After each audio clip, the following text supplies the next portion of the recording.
Euromax highlights. And here's your host, Anne O'Donnell. Hello, and thanks for joining us on the Euromax Highlights Show. We put together our favourite reports from the week for you. Let's have a look at the headlines. Just Be Charlie, the annual Angoulême Comic Festival, pays a special tribute. Record breaker meet a daredevil German athlete and his unicycle. And calendar cat, how designer Karl Lagerfeld and his pet help out a German car maker. Well, hundreds of thousands flocked to the Angoulême in France recently for one of the world's leading comic festivals. It began over 4 decades ago and awards some of the most prestigious prizes in cartooning. This year's festival was dedicated to the cartoonist of the Charlie Hebdo magazine, murdered earlier this year in Paris. The Angoulême Comic Festival demands stamina from its visitors. Sometimes it feels like a giant anthill here. But personal dedications, contact with the artists, and the great variety of artwork make it a must for fans. Jens Harder, a comic artist from Berlin, is here too. 5 years ago, he won a prize at the Angoulême Festival. But even more than the awards, he likes the interaction between the artists and the public.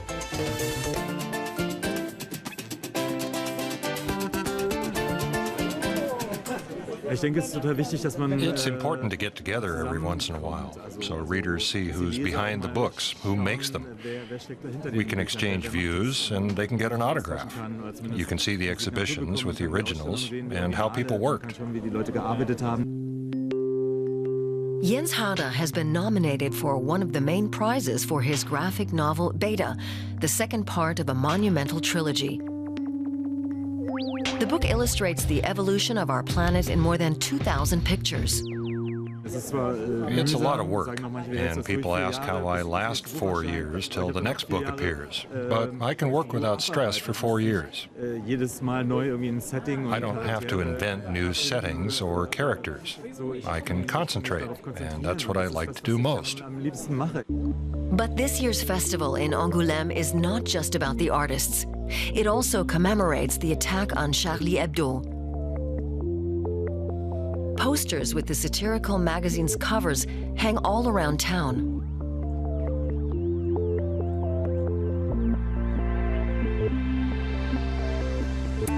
Security measures are strict.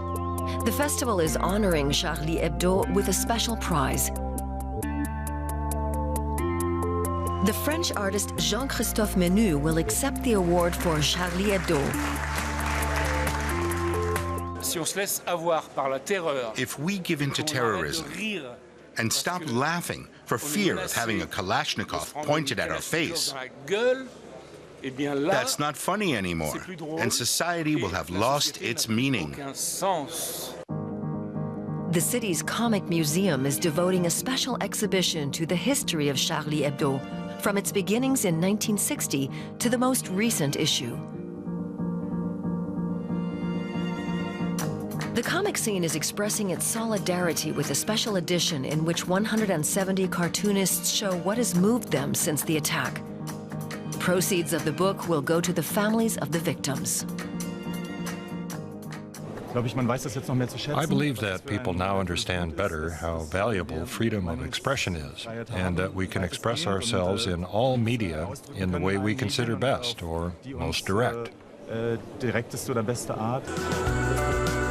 The festival is once again a display of the great creativity of the participating cartoonists.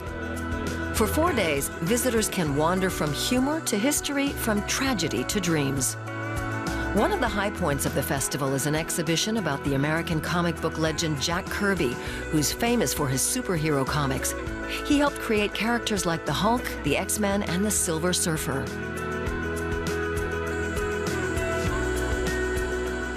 The director of the festival says other countries have much to offer too.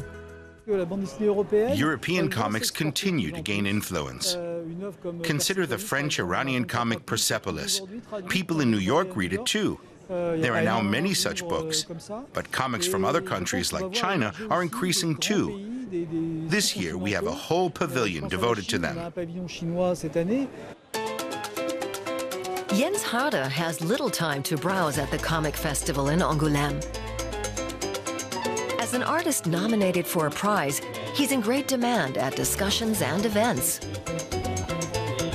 He's glad that comics have become recognized as an art form and seen for their true value. Comics combine the best aspects and possibilities of pure literature and of the cinematic realization of an idea. That's why, for me, as an illustrator, they're ideal. Jens Harder didn't win the prize after all, but he can still hardly wait to begin the third part of his trilogy.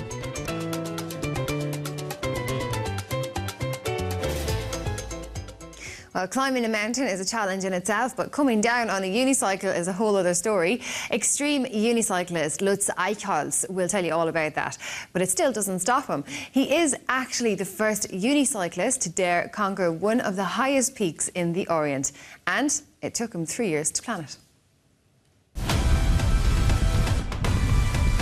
Lutz Eichholz is the first to take on Iran's Mount Damavand on a unicycle. The German athlete takes off on his one-wheeler, all the way from the peak to the base, a descent that totals 5,600 meters. It's great to see things that seem impossible suddenly become possible. But often, it's one step forward, two steps back. Sometimes I ask myself why I'm carrying my unicycle up a mountain for 12 hours, only to find that I can't ride back down because it's too difficult. But experiences like these are always so wonderful. I live on the feeling that they give me for a long time when I get back home to Germany. Eichholz learned how to ride a one-wheeler just 10 years ago. Since then, he's won 4 world championships. Several sponsors help him finance his projects, and he also earns money through TV and event appearances. My sister got me into riding. She was always pushing me to take up a sport. But I really got excited when I saw the top Canadian rider, Chris Holm, tearing down a mountain at my first big competition in China. I knew I wanted to be in the mountains, not just riding around in a gym. That was a big motivation. Eichholz has been out on the slopes pretty much non-stop since 2009. Here, he's tackling trails at an altitude of 3,000 meters in the Dolomite Mountains in Italy. For these kinds of runs, his unicycle is specially outfitted with a heavy-duty tire and a brake. Like every extreme athlete, Eichholz is no stranger to falls. But he's never been seriously injured in the mountains. In 2011, he trekked across the Alps on his unicycle. Riding downhill poses the risk of falling, where you really can't allow yourself to fall because it's so steep. That's where you really have to ask yourself if you can do it or not. It's all or nothing. You have to be 100% certain. That's where experience comes into play and the ability to judge what's possible and what's not. Eichholz holds the world record for unicycling on a slack line. He made it exactly 15.66 meters. That achievement made it into the Guinness Book of World Records. In his career as a professional unicyclist, he's chalked up a total of 6 world records, including the fastest ride over 10 obstacles. Another record is the highest jump on a unicycle, over 6 meters. When you see a current record, you think, I won't be able to beat 15 meters on a slack line. But then that record is the motivation. Or on the trail, if someone is slowly approaching from behind, that pushes you to go the extra mile. It's things like these that keep me motivated to train regularly after so many years of riding. Eichholz trains regularly with his girlfriend Julia. She also enjoys being in the mountains, but she usually doesn't worry too much about Lutz. But that changed when he decided to challenge Mount Damavand. Before he undertook the Iran project, I didn't give it much thought. I just supported him and thought what he was doing was great. But when he was gone, it felt strange. He wasn't in touch very often. I was always checking my cell phone to see if there was any news. I admit I was a little worried about him. Eichholz prepared for the Damavand descent for 3 years.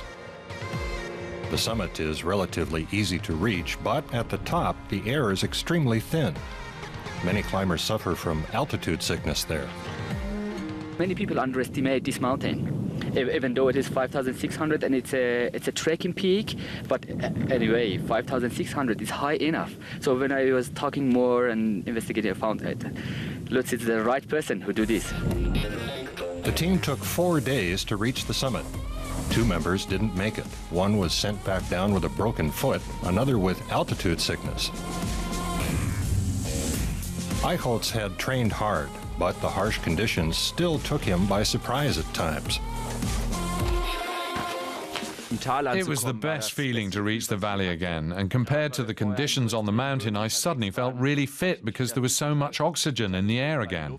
A lot was going wrong, and a few times I thought, this is pointless. But then I suddenly realized it had all worked out. No one can take that away from me. It was perfect. And with Mount Damavand now behind him, Lutz Eichholz is on the lookout for the next big adventure. Well, German car maker Opel is trying to revamp its image, and it is called On a Cat to lend a helping paw. Sounds somewhat bizarre, but it's not just any old cat. Choupette belongs to fashion king Karl Lagerfeld, and they'll be starring together in the latest Opel Corsa calendar. Euromaxx reports. Today, Karl Lagerfeld isn't touting fashions. The famous designer is photographing for Opel's new photo calendar. And his supermodel here isn't Claudia Schiffer, but Choupette, his Berman cat. The motifs are on exhibit at the Palazzo Italia in Berlin. The famous designer came to the vernissage especially from Paris, but without Choupette. She's in Paris today. It's too brief a trip. I take her along to the U.S. or South America, Italy or Salzburg, but it's too much of a strain for just one evening. There are too many people.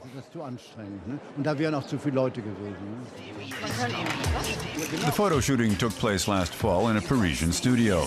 Choupette posed for several hours while Lagerfeld took her picture in front of, on top of, and inside a car. This unusual ad campaign was the brainchild of this woman, Tina Müller. She became head of marketing for Opel in August 2013.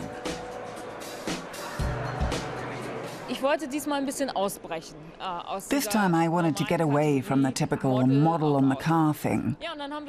And then we came up with the idea of the cat, of photographing Karl Lagerfeld's new star Choupette on the Corsa. Maybe it was a crazy idea. Müller's job at Opel was to give the brand a new image, but that wasn't easy. Opel's sales were depressingly low, and she comes from the cosmetics industry. Before Opel, she sold shampoo for the Henkel company. Staff at Opel nicknamed her the Shampoo Princess. I laughed about it. I think it's fantastic. Because receiving a nickname like that is good. And this one's accurate. I sold shampoo for 20 years, and I did a good job of it now and then, so I'm happy to accept the title.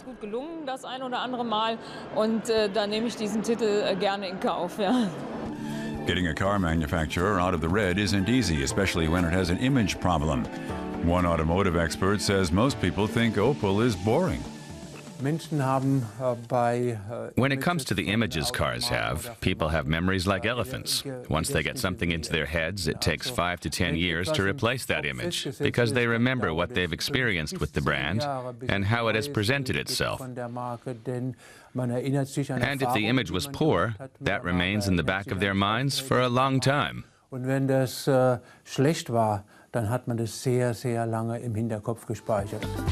Tina Müller took Opel's poor image head-on and turned it to the company's advantage.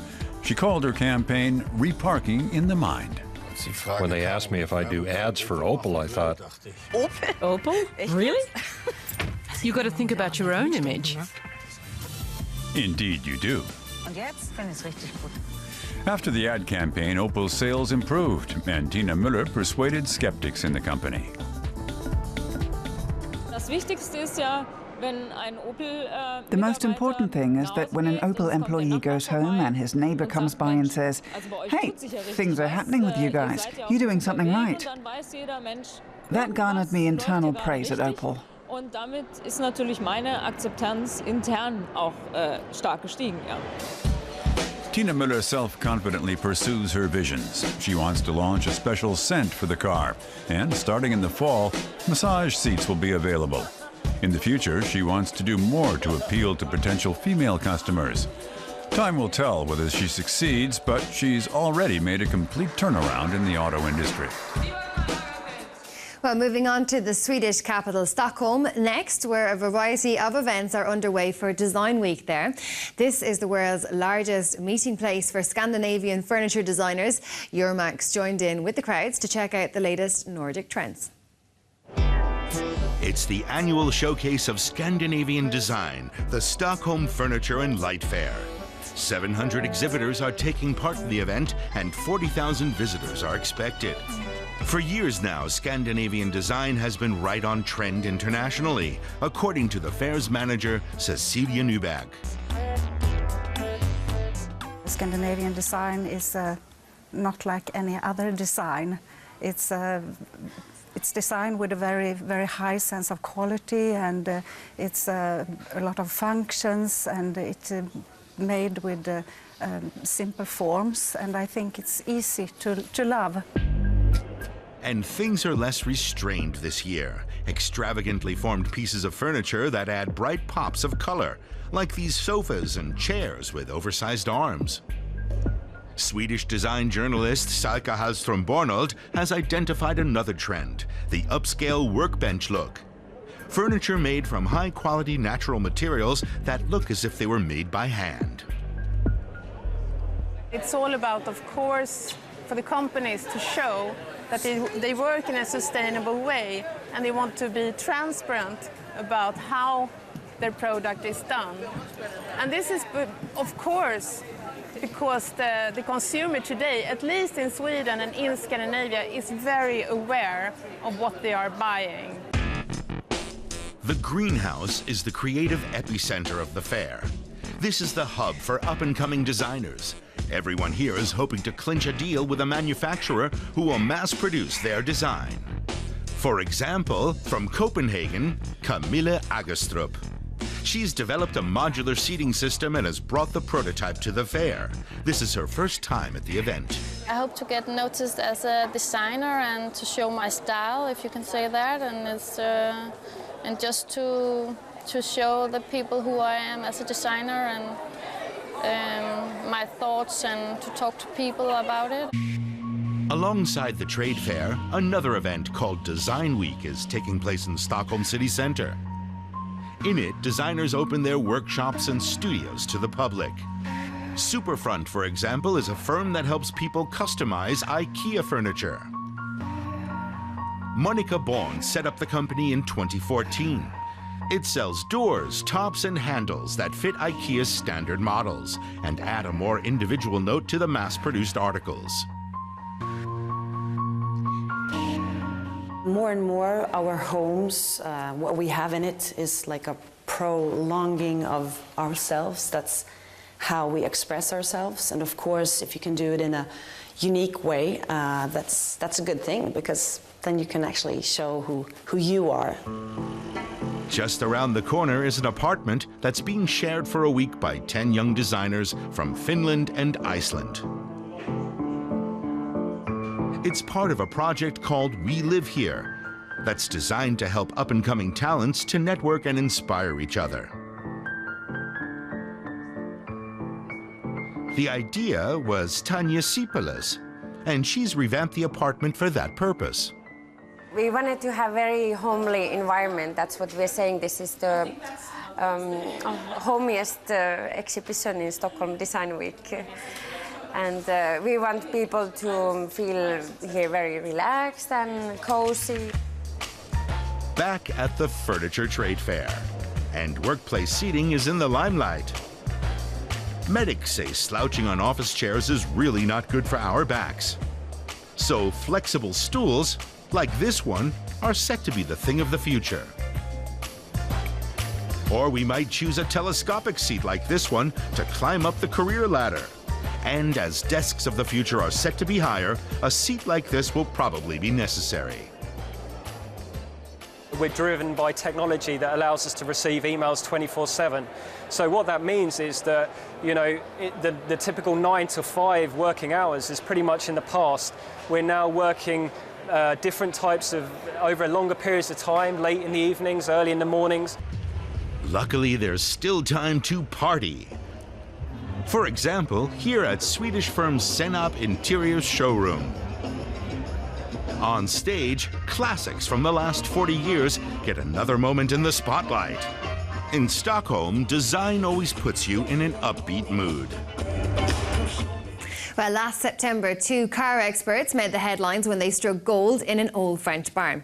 Now, to an untrained eye, the classic car collection they came across looked like plain old metal scrap, but it turns out the owners were sitting on millions. So they packed their luxury vehicles off to a Paris auction. They've been rusting away for half a century. But now these sleeping beauties have been awakened. 59 valuable classic cars. They're being presented together one last time at the Salon Retromobile Automotive Exhibition in Paris. A dream come true for car collectors and fans. Wonderful. There's just no other word for it. Wonderful, fantastic. It's fabulous to see these cars that have been asleep. They were stored in a corrugated metal shack on the grounds of a chateau in the village of Échery in western France. The collection's heirs, who don't want to appear on camera, tell us that as children, they often played in them. There was one vehicle they didn't know. The 1961 Ferrari California Spider. When they discovered it in late 2014, they had a feeling it might be valuable and called in an expert. We have received a phone call from somebody who saw me in the past, and she told me, it was a young girl, a lovely girl, she told me I have a Ferrari California in my garage. So I thought it was a joke because, you know, it's just not possible. You cannot imagine that a California would be standing in a garage for so many years. The Ferrari California Spider is the star of the Salon Retromobile.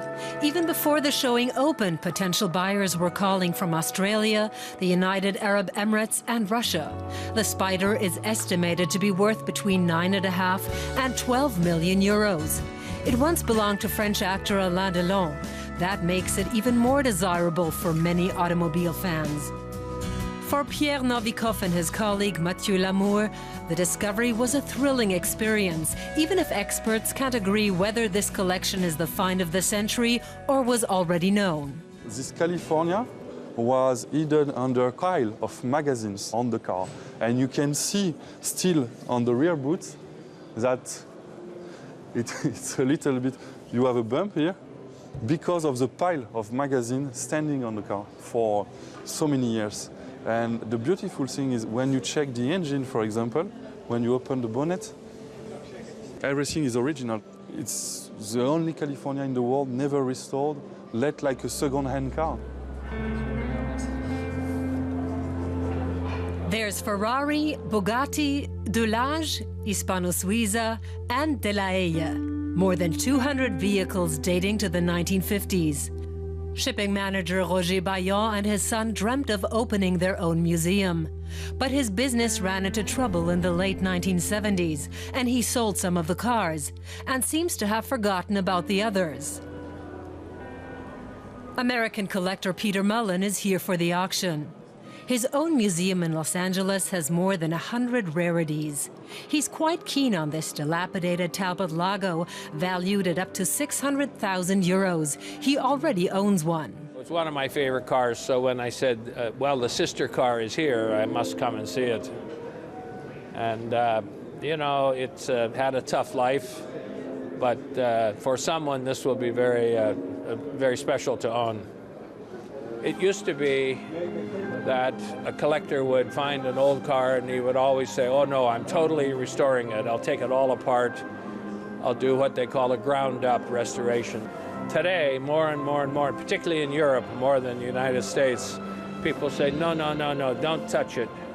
because a car was only original once, and once you start touching it, it's not original anymore. Almost all these cars could be restored to running order again. But the experts say that would cost about €1 million per car. In the future, these sleeping beauties will be scattered in various collections around the world. That's all we have time for, unfortunately. We will be back next week, so we'll see you then. Thanks for watching. Bye-bye.